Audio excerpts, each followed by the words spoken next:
ರೈಲಿನಲ್ಲಿ ಪ್ರಯಾಣ ಮಾಡುವಂಥ ಪ್ರತಿಯೊಬ್ಬ ಪ್ರಯಾಣಿಕರು ಕೂಡ ಈ ವಿಡಿಯೋನ ಮಿಸ್ ಮಾಡಿದೆ ನೋಡಿ. ಯಾಕಂದರೆ ತುಂಬ ಯೂಸ್ಫುಲ್ ಆದಂಥ ಇನ್ಫಾರ್ಮೇಷನ್ನ ಈ ವಿಡಿಯೋದಲ್ಲಿ ನೀಡ್ತಾ ಇದ್ದೀನಿ. ಮತ್ತು ರೈಲ್ವೆ ಇಲಾಖೆ ಕೆಲವೊಂದಷ್ಟು ಅಪ್ಡೇಟ್ಗಳನ್ನು ನೀಡಿದೆ, ಅಂದರೆ ಕೆಲವೊಂದಷ್ಟು ಮಾರ್ಗಸೂಚಿಗಳನ್ನು ಹೊರಡಿಸಿದೆ.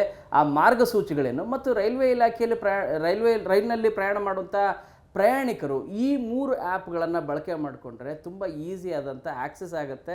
ನೀವು ಪ್ರಯಾಣ ಮಾಡಲಿಕ್ಕೆ ರಿಸರ್ವೇಷನ್ನು ಕೂಡ ಇರ್ಬೋದು, ಅಥವಾ ಟಿಕೆಟನ್ನು ಖರೀದಿ ಮಾಡೋದು ಕೂಡ ಇರ್ಬೋದು. ನಿಮ್ಮ ಮೊಬೈಲಲ್ಲೇ ಖರೀದಿಯನ್ನು ಮಾಡ್ಬೋದು. ಯಾವುದು ಆ ಟ್ರಸ್ಟ್ ಇರುವಂಥ 3 ಆ್ಯಪ್ಗಳು ಅಂಥೇಳಿ. ಅದರ ಜೊತೆಗೆ ರೈಲ್ವೆ ಇಲಾಖೆ ಕೆಲವೊಂದಷ್ಟು ಮಾರ್ಪಾಟುಗಳನ್ನು, ಕೆಲವೊಂದಷ್ಟು ಮಾರ್ಗಸೂಚಿಗಳನ್ನು ಹೊರಡಿಸಿದೆ. ಅವು ಜುಲೈ 1ನೇ ತಾರೀಕಿಂದ ಜುಲೈ 15ನೇ ತಾರೀಕಿಂದ ಇಂಪ್ಲಿಮೆಂಟ್ ಆಗ್ತಾ ಇದ್ದಾವೆ. ಜುಲೈ 1ರಿಂದ ಈಗಾಗಲೇ ಇಂಪ್ಲಿಮೆಂಟ್ ಆಗಿದೆ. ಇನ್ನು ಕೆಲವು ರೂಲ್ಸ್ಗಳು ಜುಲೈ 15ರಿಂದನೂ ಕೂಡ ಇಂಪ್ಲಿಮೆಂಟ್ ಆಗ್ತಾ ಇದ್ದಾವೆ. ಹಾಗಾದರೆ ಆ ರೂಲ್ಸ್ಗಳೇನು, ಇದರಿಂದ ಪ್ರಯಾಣಿಕರಿಗೆ, ಗ್ರಾಹಕರಿಗೆ ಏನು ಅನುಕೂಲ ಆಗುತ್ತೆ, ಮತ್ತು ತತ್ಕಾಲ್ ಟಿಕೆಟ್ ಕುರಿತಾಗಿ ಭಾಳಷ್ಟು ಆರೋಪ ಇದ್ದಿದ್ದೇನೆಂದರೆ, ನಾವು ಟಿಕೆಟ್ ಹೆಸರನ್ನು ಕೂಡ ಅಪ್ಲೈ ಮಾಡೋಕ್ಕೆ ಹೋದಾಗ, ರಿಸರ್ವೇಷನ್ ಮಾಡಲಿಕ್ಕೆ ಹೋದಾಗ ಟಿಕೆಟೇ ಸಿಗ್ತಾ ಇದ್ದಿದ್ದಿಲ್ಲ. ಯಾಕೆ ಸಿಗ್ತಾ ಇದ್ದಿದ್ದಿಲ್ಲ? ಆ ಕಾರಣಕ್ಕಾಗಿ ಪ್ರಯಾಣಿಕರಿಗೆ ಅವಕಾಶ ಮಾಡಿಕೊಡ್ಬೇಕು ಅನ್ನೋ ಕಾರಣಕ್ಕಾಗಿ ನಿಮಗೆ ಟಿಕೆಟ್ ರಿಸರ್ವೇಷನ್ಗೂ ಕೂಡ ಆದ್ಯತೆಯನ್ನು ಪ್ರಯಾಣಿಕರಿಗೆ ನೀಡಿದ್ದಾರೆ. ಅದು ಏನು ಆ ಕುರಿತಾದಂಥ ಡೀಟೇಲ್ ಈ ವಿಡಿಯೋದಲ್ಲಿದೆ. ಮೊದಲನೇದಾಗಿ, ರೈಲಿನಲ್ಲಿ ಪ್ರಯಾಣ ಮಾಡುವಂಥ ಪ್ರತಿಯೊಬ್ಬ ಪ್ರಯಾಣಿಕರು ಕೂಡ ಈ 3 ಆ್ಯಪ್ಗಳನ್ನು ಬಳಕೆ ಮಾಡಿಕೊಳ್ಳಿ. ಯಾಕಂದ್ರೆ ಸಾಕಷ್ಟು ಆ್ಯಪ್ಗಳಿದ್ದಾವೆ. ಯಾವ ಆ್ಯಪ್ಗಳನ್ನು ಬಳಕೆ ಮಾಡ್ಕೊಡ್ಬೇಕು ಅನ್ನೋದ್ರ ಬಗ್ಗೆ ಗೊಂದಲ ಇದೆ. ನಿಮಗೆ 3 ಆ್ಯಪ್ಗಳು, ನಿಮಗೆ ಈ ಹಿಂದೆ ಈಗಾಗಲೇ ಕೆಲವರು IRCTC ಆ್ಯಪನ್ನು ಬಳಕೆ ಮಾಡ್ತಾ ಇದ್ದಾರೆ. ಅದು ವೆಬ್ಸೈಟು ಕೂಡ ಹೌದು. ಅದರಲ್ಲಿ ಕೂಡ ಮೊಬೈಲಲ್ಲಿ, ಲ್ಯಾಪ್ಟಾಪಲ್ಲಿ, ಸಿಸ್ಟಮಲ್ಲಿ ಬಳಕೆ ಮಾಡೋರಿದ್ದಾರೆ. ನೀವು ಅಥೆಂಟಿಕೇಷನ್ ರಿಜಿಸ್ಟ್ರೇಷನ್ ಮಾಡ್ಕೊಂಡಿದ್ರೆ ಅದು ರೈಲ್ವೆ ಡಿಪಾರ್ಟ್ಮೆಂಟ್ನ ಅಥೆಂಟಿಕೇಷನ್ ಇರುವಂಥ ವೆಬ್ಸೈಟ್ ಮತ್ತು ಆ್ಯಪ್ ಕೂಡ ಇದೆ. IRCTC ರೈಲ್ ಕನೆಕ್ಟ್ IRCTC ಅಂತೇಳಿ. ಆ ಆ್ಯಪಲ್ಲಿ ಈಗಾಗಲೇ ಭಾಳಷ್ಟು ಜನ ಡೌನ್ಲೋಡ್ ಮಾಡಿಕೊಂಡು, ಆ್ಯಪನ್ನು ಡೌನ್ಲೋಡ್ ಮಾಡಿಕೊಂಡು ಯೂಸ್ ಮಾಡ್ತಾ ಇದ್ದಾರೆ. ಅದರ ಜೊತೆಗೆ ಇತ್ತೀಚೆಗೆ ರೀಸೆಂಟಾಗಿ ರೈಲ್ 1 ಅಂಥೇಳಿ ಒಂದು ಹೊಸ ಆ್ಯಪನ್ನು ರಿಲೀಸ್ ಮಾಡಿದೆ. ಆ ಆ್ಯಪ್ ಕೂಡ ನಿಮಗೆ ಟ್ರಸ್ಟ್ ಇರುವಂಥ ಆ್ಯಪೇ. ಆ ಆ್ಯಪಲ್ಲೂ ಕೂಡ ನೀವು ರಿಸರ್ವೇಷನ್ನ ಮಾಡಬಹುದಾಗಿದೆ. ಸೊ ಈ ಆ್ಯಪ್ ಕೂಡ ಬಳಕೆ ಮಾಡೋದ್ರಲ್ಲಿ ಯಾವುದೇ ರೀತಿಯಾದಂಥ ತೊಂದರೆ ಇಲ್ಲ ಅನ್ನೋದು ರೈಲ್ 1 ರೈಲ್ವೆ ಇಲಾಖೆಯ ಸಂಬಂಧಿಸಿದಂಥ ಆ್ಯಪ್ ಇದು. ಎರಡನೇದು, ಇನ್ನೂ ಒಂದು ಮೂರನೇದು ಭಾಳ ಪ್ರಮುಖವಾಗಿ ಅಂತಂದರೆ, ನೀವು ಜನರಲ್ ಟಿಕೆಟನ್ನು ಖರೀದಿ ಮಾಡಬೇಕಾದ್ರೆ ಅಥವಾ ಪ್ಲಾಟ್ಫಾರ್ಮ್ ಟಿಕೆಟನ್ನು ಖರೀದಿ ಮಾಡಬೇಕಾದ್ರೆ UTS ಅಂಥೇಳಿ ಒಂದು ರೈಲ್ವೆ ಇಲಾಖೆಯ ಆ್ಯಪ್ ಇದೆ. ಈ ಆ್ಯಪನ್ನು ನೀವು ಯೂಸ್ ಮಾಡಿಕೊಂಡು ಜನರಲ್ ಟಿಕೆಟನ್ನು ತೆಗೆದುಕೊಳ್ಬೋದು. ನೀವು ರೈಲ್ ಹತ್ತಿ ಕೂಡ ಟಿಕೆಟನ್ನು ತೆಗೆದುಕೊಳ್ಳಲಿಕ್ಕೆ ಅವಕಾಶ ಇರುತ್ತೆ. ಇದರ ಜೊತೆಗೆ ಪ್ಲಾಟ್ಫಾರ್ಮ್ ಟಿಕೆಟನ್ನು ಕೂಡ ನೀವು ಖರೀದಿಯನ್ನು ಮಾಡ್ಬೋದಾಗಿದೆ. ಸೊ ಇದು ತುಂಬಾ ಈಸಿ ಆದಂಥ ಆ್ಯಕ್ಸೆಸ್ ಇದೆ. IRCTC ವೆಬ್ಸೈಟ್ ಅಥವಾ ನೀವು ಆ್ಯಪ್ ಏನಿದೆ, ಈ ಆ್ಯಪನ್ನು ಬಳಕೆ ಮಾಡೋರಿಗೂ ಕೂಡ ಕೆಲವೊಂದಷ್ಟು ಅಪ್ಡೇಟ್ ಇನ್ಫಾರ್ಮೇಷನ್ನ ರೈಲ್ವೆ ಇಲಾಖೆ ಕೊಟ್ಟಿದೆ. ಏನು ಅಂಥೇಳಿ ಮಾಹಿತಿಯನ್ನು ನೀಡ್ತೀನಿ. ಮೊದಲಾದರೆ ನೀವು IRCTC ಇರ್ಬೋದು ಅಥವಾ ಈಗಿರುವಂಥ ರೈಲ್ 1ನಲ್ಲಿ ರಿಸರ್ವೇಷನ್ ಹೇಗೆ ಮಾಡ್ತಾಯಿದ್ರಿ ಅಂದರೆ, ನಿಮ್ಮ ಹೆಸರು ಇರ್ತಿತ್ತು. ಸೊ ನಿಮ್ಮ ಹೆಸರಲ್ಲಿ ರಿಜಿಸ್ಟ್ರೇಷನ್ ಇರ್ತಾಯಿತ್ತು. ನಿಮ್ಮ ಜೊತೆಗೆ ಎಷ್ಟು ಜನ ಹೋಗ್ತೀರಿ, ಅಥವಾ ನೀವು ಒಬ್ಬರೇ ಹೋಗೋದಾದರೆ ಇಮಿಡಿಯೇಟಾಗಿ ಪೇ ಮಾಡಿದ್ರೆ ಯಾವ ಡೇಟು ಅಂತ ಹೇಳಿ ಫಿಕ್ಸ್ ಏನು ಕ್ಲಿಕ್ ಮಾಡಿಕೊಂಡು ಯಾವತ್ತು ದಿನ ಟ್ರಾವೆಲ್ ಮಾಡಬೇಕು ಅದನ್ನು ರಿಸರ್ವೇಷನ್ ಮಾಡ್ಕೋಬೋದಾಯಿತು. ಮಾಡ್ಕೊಂಡು ಕ್ಲಿಕ್ ಮಾಡಿದ್ರೆ ಮುಗ್ದೇ ಹೋಗೋದು, ರಿಸರ್ವೇಷನ್ ಆಗ್ತಾಯಿತ್ತು. ಬಟ್ ಈಗ ಹಾಗಲ್ಲ. ನಿಮ್ಮ ಆ್ಯಪ್, IRCTC ಆ್ಯಪ್ ಇರ್ಬೋದು ಅಥವಾ ರೈಲ್ 1 ಆ್ಯಪ್ ಇರ್ಬೋದು, ಈ ಆ್ಯಪ್ ಅಥೆಂಟಿಕೇಟಾಗಿ ನಿಮಗೆ ನಿಮ್ಮ ಆಧಾರ್ ನಂಬರ್ಗೆ ಜೋಡಣೆ ಆಗಿದೆಯಾ, ಆಧಾರ್ ನಂಬರ್ನ ನೀವು ಪ್ರೊಡ್ಯೂಸ್ ಮಾಡಿದ್ದೀರಾ ಅನ್ನೋದು ಕೂಡ ತುಂಬ ಇಂಪಾರ್ಟೆಂಟ್ ಆಗುತ್ತೆ. ಹಾಗಿದ್ದರೆ ಮಾತ್ರ ರಿಸರ್ವೇಷನ್ ಮಾಡಲಿಕ್ಕೆ ಅವಕಾಶ ಇರುತ್ತೆ, ಅವಕಾಶ ಮಾಡಿಕೊಡುತ್ತೆ. ಇಲ್ಲದೆ ಹೋದರೆ ನಿಮಗೆ ಟೆಕ್ನಿಕಲ್ ಗ್ಲಿಚ್ ಆಗ್ತದೆ, ಅಂದರೆ ನಿಮಗೆ ಓಪನ್ ಮಾಡಲಿಕ್ಕೂ ಕೂಡ ಆಗೋದಿಲ್ಲ. ಅಥೆಂಟಿಕೇಷನ್ ಯೂಶ್ವಲಿ ಇದ್ದೇ ಇರುತ್ತೆ. ಇದು ನಿಮಗೇನು ತೊಂದರೆ ಏನಾಗಲಿಲ್ಲ. ಯಾಕಂದರೆ ರಿಜಿಸ್ಟ್ರೇಷನ್ನ ಟೈಮಲ್ಲೂ ಕೂಡ ನಿಮಗೆ ಕೇಳುವಂಥ ಇನ್ಫಾರ್ಮೇಷನಲ್ಲಿ ಆಧಾರ್ ನಂಬರ್ನು ಕೂಡ ಕೇಳುತ್ತೆ. ಆ ಆಧಾರ್ ನಂಬರ್ನ ಎಂಟ್ರಿ ಮಾಡಿರ್ತೀರಿ. ಒಂದು ವೇಳೆ ಎಂಟ್ರಿ ಮಾಡಿಲ್ಲ ಅನ್ನೋದಾದರೆ ಎಂಟ್ರಿ ಮಾಡಬೇಕು, ಅಪ್ಡೇಟನ್ನು ಮಾಡಬೇಕು. ಆವಾಗ ಮಾತ್ರ ನೀವು ರಿಸರ್ವೇಷನ್ ಮಾಡಲಿಕ್ಕೆ ಅವಕಾಶ ಸಿಗುತ್ತೆ.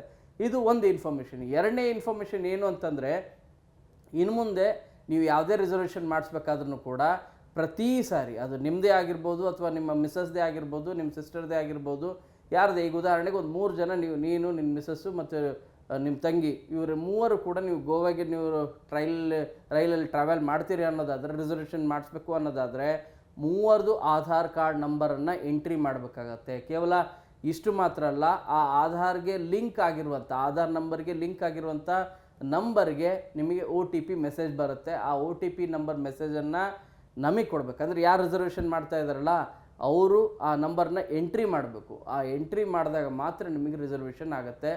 ರಿಸರ್ವೇಷನ್ ಓಕೆ ಆಗುತ್ತೆ, ಇಲ್ಲದೇ ಆದರೆ ರಿಸರ್ವೇಷನ್ ಆಗೋದಿಲ್ಲ. ಈ ಮೊದಲು ಏನಾಗ್ತಾ ಇತ್ತು, OTP ಎಂಟರ್ ಮಾಡುವಂಥ ಅವಶ್ಯಕತೆ ಇದ್ದಿಲ್ಲ.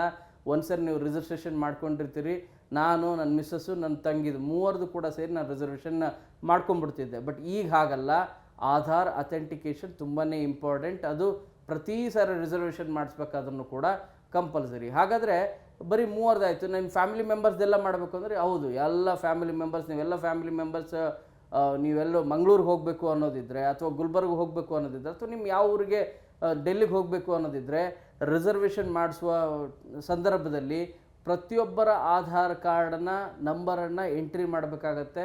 ನಿಮ್ಮ ಆ್ಯಪಲ್ಲಿ IRCTC ಆ್ಯಪ್ ಇರ್ಬೋದು, ರೈಲ್1 ಆ್ಯಪ್ ಇರ್ಬೋದು, ಈ ಆ್ಯಪಲ್ಲಿ ಅಥವಾ ವೆಬ್ಸೈಟಲ್ಲಿ ಇರ್ಬೋದು. ಸೊ ನಂಬರನ್ನು, ಆಧಾರ್ ಕಾರ್ಡ್ ನಂಬರನ್ನ ಎಂಟ್ರಿ ಮಾಡಬೇಕು. ಅದಾದಮೇಲೆ ಆ ಆಧಾರ್ ಕಾರ್ಡ್ ನಂಬರ್ಗೆ ಲಿಂಕ್ ಆಗಿರುವಂಥ ನಂಬರ್ ಏನಿದೆ, ಮೊಬೈಲ್ ನಂಬರ್ ಇದೆಯಲ್ಲ, ನೀವು ಯೂಸ್ ಮಾಡುವಂಥ ಮೊಬೈಲ್ ನಂಬರ್, ಆ ನಂಬರ್ಗೆ ಮೆಸೇಜ್ ಬರುತ್ತೆ OTP. ಆ ನಂಬರನ್ನು ಎಷ್ಟು ಜನ, 10 ಜನ ಇದ್ದರೆ 10 ಜನರದ್ದು ಕೂಡ OTP ನಂಬರ್ನ ಎಂಟ್ರಿ ಮಾಡಬೇಕು. ಆವಾಗ ಮಾತ್ರ ಒಬ್ಬೊಬ್ರದಾಗಿ ರಿಸರ್ವೇಷನ್ ಕನ್ಫರ್ಮ್ ಆಗುತ್ತೆ. ಇಲ್ಲದೆ ಹೋದರೆ ರಿಸರ್ವೇಷನ್ ನಿಮಗೆ ಆ ಅವಕಾಶನೇ ಇರೋದಿಲ್ಲ, ರಿಸರ್ವೇಷನ್ನೇ ಆಗೋದಿಲ್ಲ. ಈ ರೀತಿಯಾದಂಥ ಒಂದು ಹೊಸ ಬದಲಾವಣೆನ ಮಾಡಿದೆ. ಯಾವಾಗಿಂದ ಇದು ಅಂತ ಅನ್ನೋದಾದರೆ, ಜುಲೈ 1ರಿಂದ ಈಗಾಗಲೇ ಅಥೆಂಟಿಕೇಷನ್ ಇರಬೇಕು ಅಂಥೇಳಿ ಈಗಾಗಲೇ ರೈಲ್ವೆ ಇಲಾಖೆ ಸೂಚನೆ ನೀಡಿದೆ. ಜುಲೈ 15ನೇ ತಾರೀಕಿಂದ ಈ ಹೊಸ ಮಾರ್ಗಸೂಚಿಯನ್ನು ಅನುಷ್ಠಾನ ಮಾಡಲಿದೆ. ಸೊ ಕಂಪಲ್ಸರಿ ನೀವು ಆಧಾರ್ ಕಾರ್ಡ್ ನಂಬರ್ನ ಎಂಟ್ರಿ ಮಾಡಬೇಕು. OTP ಬರುವಂಥ ನಂಬರ್ನ ನೀವು ಎಂಟ್ರಿ ಮಾಡಿದ್ರೆ ಮಾತ್ರ ರಿಸರ್ವೇಷನ್ ಅವಕಾಶ ಇರುತ್ತೆ. ಇದು 2ನೇ ಇನ್ಫಾರ್ಮೇಷನ್. ಇನ್ನು 3ನೇ ಬಹಳ ಪ್ರಮುಖವಾದಂಥ ಇನ್ಫಾರ್ಮೇಷನ್ ಅಂದರೆ ತತ್ಕಾಲ್ ಬಗ್ಗೆ ಸಾಕಷ್ಟು ಸ್ಕ್ಯಾಮ್ ಆಗ್ತಾ ಇದೆ ಅಂತಲೂ ಕೂಡ ಆರೋಪ ಇತ್ತು. ಯಾಕಂದರೆ ಈ ಉದಾಹರಣೆಗೆ ನಾನೇ ರಿಸರ್ವೇಷನ್ ಮಾಡಿಸ್ಬೇಕು ಅಂಥೇಳಿ ನಾನು ಡೆಲ್ಲಿಗೆ ಹೋಗಬೇಕಾದ್ರೆ ರಿಸರ್ವೇಷನ್ ಮಾಡಿಸೋದಕ್ಕೆ ಓಪನ್ AC ಬೋಗಿ ನಮ್ಗೆ ಬೇಕು ಅನ್ನೋದಾದರೆ, AC ರಿಸರ್ವೇಷನ್ ಬೇಕು ಅನ್ನೋದಾದರೆ 10 ಗಂಟೆಗೆ ಓಪನ್ ಆಗ್ತದೆ. 10:15ಕ್ಕೆ ನೋಡಿದ್ರೆ ಅಷ್ಟರೊಳಗಡೆ ಫುಲ್ ಆಗಿದೆ ಅಂಥೇಳಿ ನಾವು ಬ್ರೌಸಿಂಗ್ ಮಾಡಿ ಚೆಕ್ ಮಾಡಿ ಯಾವುದು ರೈಲ್ ಅವೈಲೇಬಲ್ ಇದೆ, ಯಾವ ಬೋಗಿ ಅವೈಲೇಬಲ್ ಇದೆ, ಯಾವ ಸೀಟ್ ಅವೈಲೇಬಲ್ ಇದೆ ಅಂತ ನೋಡೋದ್ರೊಳಗಡೆ ಆಲ್ಮೋಸ್ಟ್ ಬುಕ್ ಆಗಿಬಿಟ್ಟಿದೆ, ಎಲ್ಲ ಸೀಟ್ಗಳು ಬುಕ್ ಆಗಿಬಿಟ್ಟಿದ್ದಾವೆ ಅಂಥೇಳಿ ಮೆಸೇಜ್ ನೋಡ್ತಾ ಇದ್ವಿ, ಅಥವಾ ಆ ಸ್ಕ್ರೀನನ್ನು ನೋಡ್ತಾ ಇದ್ವಿ. ಇನ್ನು 10 ನಿಮಿಷದೊಳಗಡೆ ಅದು ಹೇಗೆ ಅಷ್ಟು ಸೀಟ್ ಎಲ್ಲದು ಕೂಡ ಬುಕ್ ಆಗುತ್ತೆ ಅಂಥೇಳಿ ಭಾಳಷ್ಟು ಕಂಪ್ಲೇಂಟ್ ಕೂಡ ಮಾಡಿದ್ವಿ. ಸೊ ಈಗ ಈ ರೀತಿಯಾದಂಥ ಆರೋಪ ಕೇವಲ ನಂದು ಮಾತ್ರ ಅಂತಲ್ಲ, ನಿಮ್ಮದು ಮಾತ್ರ ಅಂತಲ್ಲ, ಎಲ್ಲರೂ ಕೂಡ ಆರೋಪ ಮಾಡ್ತಾಯಿದ್ದು. ಯಾಕಂದರೆ ಏಜೆಂಟ್ ಮೂಲಕ ಸೀಟ್ಗಳೆಲ್ಲವೂ ಕೂಡ ಬ್ಲಾಕ್ ಮಾಡ್ತಾರೆ. ಅಂದರೆ ಮೊದಲೇ ರಿಸರ್ವೇಷನ್ ಮಾಡ್ಕೊಂಡ್ಬಿಡ್ತಾರೆ. ಅದೆಲ್ಲದು ಕೂಡ ಡ್ರಾಫ್ಟಲ್ಲಿ ಸೇವ್ ಮಾಡಿಕೊಂಡು ರಿಸರ್ವೇಷನ್ ಕರೆಕ್ಟಾಗಿ ತತ್ಕಾಲ್ ನಿಮಗೆ ಟೈಮಿಂಗ್ ಶುರುವಾದ ಕೂಡಲೇ ರಿಸರ್ವೇಷನ್ ಇದಕ್ಕೆ ಓಕೆ ಮಾಡಿಬಿಡ್ತಾರೆ. ಹಾಗಾಗಿ ಅವ್ರಿಗೆ ಅವಕಾಶ ಸಿಗ್ತಿದೆ. ಏಜೆಂಟ್ ಮೂಲಕ ಯಾರು ಹೋಗ್ತಾರಲ್ಲ ಅವ್ರಿಗೆ ಟಿಕೆಟ್ ಕನ್ಫರ್ಮ್ ಆಗ್ತಾ ಇದೆ, ಅವರ ಸೀಟ್ ಕನ್ಫರ್ಮ್ ಆಗ್ತಾ ಇದೆ. ನಾವು ಸ್ವಪ್ರಯತ್ನದಿಂದ ಆ್ಯಪ್ಗಳ ಮೂಲಕನೋ ವೆಬ್ಸೈಟ್ ಮೂಲಕನೋ ನಾವೇನಾದರೂ ರಿಸರ್ವೇಷನ್ ಮಾಡಲಿಕ್ಕೆ ಹೋದರೆ ನಮಗೆ ಸಿಗ್ತಾನೇ ಇದ್ದಿದ್ದಿಲ್ಲ. ಇದು ಭಾಳಷ್ಟು ದೊಡ್ಡ ತೊಂದರೆ ಆಗ್ತಾಯಿತ್ತು ತತ್ಕಾಲ್ದು. ಸೊ ಈ ಹಿನ್ನೆಲೆಯಲ್ಲಿ ತತ್ಕಾಲ್ ಕುರಿತಾಗಿ ಕೆಲವೊಂದಷ್ಟು ಮಾರ್ಗಸೂಚಿಗಳನ್ನು ಮಾಡಿದೆ. ಇದು ಪ್ರಯಾಣಿಕರಿಗೆ ಅನುಕೂಲ ಆಗುವಂಥ ಹೊಸ ಮಾರ್ಗಸೂಚಿ. ಇದು ಭಾಳಷ್ಟು ಯೂಸ್ಫುಲ್ ಆಗ್ತದೆ. ಯಾಕೆ ಅಂತಂದರೆ, ಈ ಮೊದಲು ನಿಮಗೆ AC ರಿಸರ್ವೇಷನ್ ಮಾಡಿಸ್ಬೇಕು ಅನ್ನೋದಾದರೆ 10 ಗಂಟೆ ಎಲ್ಲರಿಗೂ ಅವಕಾಶವನ್ನು ಮಾಡಿಕೊಡ್ತಾಯಿತ್ತು. ಅದು ಏಜೆಂಟ್ರಿಗೂ ಅಟ್ ಎ ಟೈಮ್ ನಾವೇ ರಿಸರ್ವೇಷನ್ ಮಾಡ್ಕೋತೀವಿ ಅನ್ನೋದಾದರೆ ಅದಕ್ಕೂ ಕೂಡ ಸೇಮ್ ಟೈಮ್ ಇತ್ತು. ಈಗ ಆಗಲ್ಲ. ಯಾರು ನಿಮ್ಮ ಮೊಬೈಲ್ ಮೂಲಕ ಅಥವಾ ನಿಮ್ಮ ಸಿಸ್ಟಮ್ ಮೂಲಕನೋ ಅಥವಾ ನಿಮ್ಮ ಲ್ಯಾಪ್ಟಾಪ್ ಮೂಲಕನೋ ನೀವು ರಿಸರ್ವೇಷನ್ ಮಾಡ್ಕೋತೀರಿ, ಅಥವಾ ನೀವು ಹೊರಗಡೆ ಹೋಗಿ ಬ್ರೌಸಿಂಗ್ ಸೆಂಟ್ರಲ್ಲಿ ನಿಮ್ಮ ಅಕೌಂಟಲ್ಲಿ ಓಪನ್ ಮಾಡ್ಕೊಂಡು, ಅಂದರೆ ನಿಮ್ಮ ಮೇಲ್ ID ಅಥೆಂಟಿಕೇಷನ್ ಏನಿರ್ತದೆ ಅದರ ಮೂಲಕ ನೀವು ರಿಸರ್ವೇಷನ್ ಮಾಡ್ಕೋತೀರಿ ಅನ್ನೋದಾದರೆ ನಿಮಗೆ ಅವಕಾಶ ಇರುತ್ತೆ ಮೊದಲ ಅರ್ಧ ಗಂಟೆ ಏಜೆಂಟ್ರಿಗೆ ಅವಕಾಶ ಇರೋದಿಲ್ಲ. ಅಂದರೆ AC ರಿಸರ್ವೇಷನ್ ಮಾಡಿಸೋದಾದರೆ 10 ಗಂಟೆಗೆ ಓಪನ್ ಆಗುತ್ತೆ, ಏಜೆಂಟ್ರಿಗೆ 10:30ವರೆಗೂ ಅವಕಾಶ ಇರೋದಿಲ್ಲ. 10 ಗಂಟೆಗೆ ಮೊದಲು ಪ್ರಯಾಣಿಕರಿಗೆ ಅವಕಾಶ ಇರುತ್ತೆ. ಅಂದರೆ ಈಗ ಉದಾಹರಣೆಗೆ ನಾನು ನನ್ನ ಮಿಸ್ಸಸ್ ಹೋಗಬೇಕು ಅನ್ನೋದಾದರೆ, ಅಥವಾ ನಾನು ನನ್ನ ಮಿಸ್ಸಸ್ಸು, ನನ್ನ ಅಪ್ಪ ಅಮ್ಮ ಫ್ಯಾಮಿಲಿ ಎಲ್ಲರೂ ಕೂಡ ಒಂದು 6 ಜನ ಹೋಗಬೇಕು ಅನ್ನೋದಾದರೆ ನಾವೇ ರಿಸರ್ವೇಷನ್ನ ಮೊದಲೇ ನಾವೇ ಅಪ್ಲೈ ಮಾಡ್ಬೋದಾಗಿದೆ. ಅದರ ರಿಸರ್ವೇಷನ್ಗೆ ನಮ್ಮ ಮೊಬೈಲ್ ಮೂಲಕನೇ, ಅದು ರೈಲ್1 ಇರ್ಬೋದು ಅಥವಾ IRCTC ಆ್ಯಪ್ ಇರ್ಬೋದು, ಈ ಆ್ಯಪ್ಗಳ ಮೂಲಕ ಪ್ರತಿಯೊಬ್ಬರದ್ದು ಕೂಡ ಎಂಟ್ರಿ ಮಾಡಬೇಕು, ಆಧಾರ್ ನಂಬರ್ನ ಎಂಟ್ರಿ ಮಾಡಬೇಕು. ಅದಾದಮೇಲೆ ಅವರೆಲ್ಲರಿಗೂ ಕೂಡ OTP ನಂಬರ್ ಬರುತ್ತೆ. ಆ OTP ನಂಬರ್ಗಳನ್ನೆಲ್ಲವನ್ನೂ ಕೂಡ ಆ್ಯಡ್ ಮಾಡಿದ ಮೇಲೆ ರಿಸರ್ವೇಷನ್ ಆಗುತ್ತೆ. ಸೊ ಈ ಅವಕಾಶ ಏನಿದೆಯಲ್ಲ ಏಜೆಂಟ್ರಿಗೆ ಸಿಗೋದಿಲ್ಲ, ಅರ್ಧ ಗಂಟೆ ನಂತರ ಸಿಗುತ್ತೆ. ಈ ಪ್ರೋಸೆಸ್ ಒಂದು ಸ್ವಲ್ಪ ಡಿಲೇ ಅಂತ ಅನಿಸ್ಬೋದು. ಯಾಕಂದರೆ ಮೊದಲು ಏನಾಗ್ತಾ ಇತ್ತು, ಹೆಸರುಗಳನ್ನು ಎಂಟ್ರಿ ಮಾಡ್ತಾಯಿದ್ವಿ, ಏಜು ಎಷ್ಟು ಏನಿದೆ, ಮೇಲ ಫೀಮೇಲ್ ಇವೆಲ್ಲ ನೋಡಿ ಎಂಟ್ರಿ ಮಾಡಿ ಯಾವ ಊರು ಏನು ಎತ್ತ ಅಂಥೇಳಿ ನೋಡ್ರಿ ಇಮಿಡಿಯೇಟಾಗಿ ರಿಸರ್ವೇಷನ್ ಮಾಡಲಿಕ್ಕೆ ನಾವು ಟ್ರೈ ಮಾಡ್ತಾ ಇದ್ವಿ. ಬಟ್ ಬೇಗ ಆಗ್ತಿತ್ತು ಪ್ರೋಸೆಸ್. ಈ ಪ್ರೋಸೆಸ್ ಒಂದು ಸ್ವಲ್ಪ ಡಿಲೇ ಇದೆ. ಆಧಾರ್ ಕಾರ್ಡ್ ನಂಬರ್ನ ಎಂಟ್ರಿ ಮಾಡಬೇಕು, ಆ ನಂಬರ್ OTP ಮೆಸೇಜ್ ಬರಬೇಕು, ಅದನ್ನ ನೋಡಾದ ಮೇಲೆ ಎಂಟ್ರಿ ಮಾಡಬೇಕು. ಎಂಟ್ರಿ ಮಾಡಾದ್ಮೇಲೆ ಅದು ಎಕ್ಸೆಪ್ಟ್ ಮಾಡಿಕೊಡೋದು. ಸೊ ಈ ಪ್ರೋಸೆಸ್ ಡಿಲೇ ಆದ್ರೂ ಕೂಡ ಅಟ್ ದಿ ಸೇಮ್ ಟೈಮ್ ಏಜೆಂಟ್ರಿಗೂ ಕೂಡ ಅದೇ ರೀತಿಯಾದಂಥ ಟೈಮ್ ಇರ್ತದೆ. ಆ ಪ್ರೋಸೆಸ್ ಅಂತೂ ಸಹಜವಾಗಿರುತ್ತೆ. ಆ ಕಾರಣಕ್ಕಾಗಿ ಇದು ಏನಂದರೆ ಹೊರಗಡೆ ಅವ್ರಿಗೆ ಏಜೆಂಟ್ರಿಗೆ ಹೆಚ್ಚು ಅವಕಾಶಗಳು ಸಿಗಬಾರ್ದಂತ. ಅಂದರೆ ಮೊದಲು ಯಾರು ಪ್ರಯಾಣಿಕರು ಇರ್ತಾರಲ್ಲ ಅವರಿಗೆ ಮೊದಲ ಆದ್ಯತೆ, ಅವರಿಗೆ ಹೆಚ್ಚು ಅವಕಾಶ ಸಿಗಬಾರ್ದಂತಲ್ಲ, ಪ್ರಯಾಣಿಕರಿಗೆ ಮೊದಲ ಆದ್ಯತೆ ಸಿಗಬೇಕು ಅನ್ನೋ ಕಾರಣಕ್ಕಾಗಿ ಮಾಡ್ತಾ ಇರೋದು. ಅರ್ಧ ಗಂಟೆ ಮುಂಚಿತವಾಗಿ. ಸಿಗಳಾದರೆ ನಿಮಗೆ 10 ಗಂಟೆಗೆ ಯೂಶ್ವಲಿ ಸ್ಟಾರ್ಟ್ ಆಗ್ತದೆ ತತ್ಕಾಲ್, ನಿಮ್ಗೆ ಅರ್ಧ ಗಂಟೆ ಅವಕಾಶ ಇರುತ್ತೆ. ಆ ನಂತರ ಏಜೆಂಟ್ರಿಗೆ 10:30ರಿಂದ ಅವಕಾಶ ಇರ್ತದೆ. ನೀವು ರೈಲ್ವೆ ಸ್ಟೇಷನಲ್ಲಿ ಹೋಗಿ ರಿಸರ್ವೇಷನ್ ಮಾಡಿಸ್ಬೋದು. ನೀವೇ ಫ್ಯಾಮಿಲಿ ಆಗೋದಾದರೆ ಎಲ್ಲರ ಆಧಾರ್ ಕಾರ್ಡನ್ನು ತೆಗೆದುಕೊಂಡು ಹೋಗಿ ಅಲ್ಲಿ ಕೊಟ್ಟು ರಿಸರ್ವೇಷನ್ನ ಮಾಡಿಸ್ಕೋಬೇಕಾಗತ್ತೆ. ಏಜೆಂಟ್ ಮೂಲಕ ಹೋಗ್ತಿರೋದಾದರೆ 10:00ವರೆಗೆ ನಿಮಗೆ ಅವಕಾಶ ಇರುತ್ತೆ. ಅಲ್ಲಿವರೆಗಂತೂ ಅವಕಾಶ ಇರೋದಿಲ್ಲ. ಅದೇ ರೀತಿ ನಾನ್ AC ನೀವು ಸ್ಲೀಪರ್ ಏನಾದರೂ ರಿಸರ್ವೇಷನ್ ಮಾಡ್ಕೋಬೇಕಾದ್ರೆ 11 ಗಂಟೆಗೆ ಸ್ಲಾಟ್ ಓಪನ್ ಆಗುತ್ತೆ ತತ್ಕಾಲ್ದು. ಸೊ 11ರಿಂದ 11:30ವರೆಗೂ ಪ್ರಯಾಣಿಕರಿಗೆ ಮೊದಲು ಅವಕಾಶ ಇರುತ್ತೆ. ಅದು ರೈಲ್ವೆ ಸ್ಟೇಷನ್ಗೆ ಹೋಗಿ ಆದ್ರೂ ರಿಸರ್ವೇಷನ್ ಮಾಡಿಸ್ಕೋಬೋದು, ಅಥವಾ ಇಲ್ಲ ನೀವು ನಿಮ್ಮ ಮೊಬೈಲಲ್ಲೇ ರಿಸರ್ವೇಷನ್ ಮಾಡ್ಕೋತೀನಿ ಅನ್ನೋದಾದರೆ ರೈಲ್ 1 ಅಥವಾ IRCTC ರೈಲ್ ಕನೆಕ್ಟ್ ಆ್ಯಪ್ ಇದೆ, ಆ ಆ್ಯಪಲ್ಲಿ ನೀವು ರಿಸರ್ವೇಷನ್ ಮಾಡ್ಕೋತೀರಿ ಅನ್ನೋದಾದರೆ ನಿಮ್ಗೆ ಮೊದಲು ಅರ್ಧ ಗಂಟೆ ಅವಕಾಶ ಇರುತ್ತೆ. ಆ ನಂತರ ಇರೋದಿಲ್ಲ ಅಂತಲ್ಲ, ಆ ನಂತರವೂ ಕೂಡ ನಿಮಗೆ ಅವಕಾಶ ಇರುತ್ತೆ. ಬಟ್ ಎಕ್ಸ್ಕ್ಲೂಸಿವ್ಲಿ ಮೊದಲ ಅರ್ಧ ಗಂಟೆ ಪ್ರಯಾಣಿಕರಿಗಾಗಿ ಅವಕಾಶವನ್ನು ಮಾಡಿಕೊಡ್ತಾರೆ. ಸೊ ತತ್ಕಾಲಲ್ಲೂ ಕೂಡ ಅಷ್ಟೇ, ರಿಸರ್ವೇಷನಲ್ಲೂ ಕೂಡ ಅಷ್ಟೇ. ಆಧಾರ್ ಈಗ ಕಂಪಲ್ಸರಿ ಆಗಿದೆ. ಆಧಾರ್ ನಂಬರನ್ನು ಎಂಟ್ರಿ ಮಾಡಬೇಕು.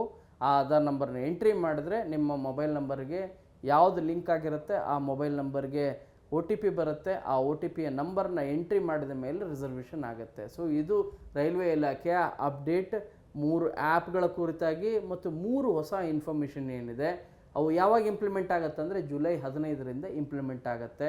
ನಿಮಗೆ ಜುಲೈ 1ರಿಂದ ಈಗಾಗಲೇ ಇಂಪ್ಲಿಮೆಂಟ್ ಆಗಿರೋದು ಯಾವುದು ಅಂದರೆ ನಿಮ್ಮ ಆ್ಯಪ್ ಏನಿದೆ ಆ ಆ್ಯಪ್ ಅಥೆಂಟಿಕೇಷನ್ ಇರಬೇಕು ಅಂಥೇಳಿ. ಅಂದರೆ ಆಧಾರ್ ಜೊತೆಗೆ ಜೋಡಣೆ ಆಗಿದೆಯಲ್ಲ, ಆಧಾರ್ ಡಾಕ್ಯುಮೆಂಟ್ಸನ್ನು ಪ್ರೊಡ್ಯೂಸ್ ಮಾಡಿದಿರಲ್ಲ ಅಂತೇಳಿ.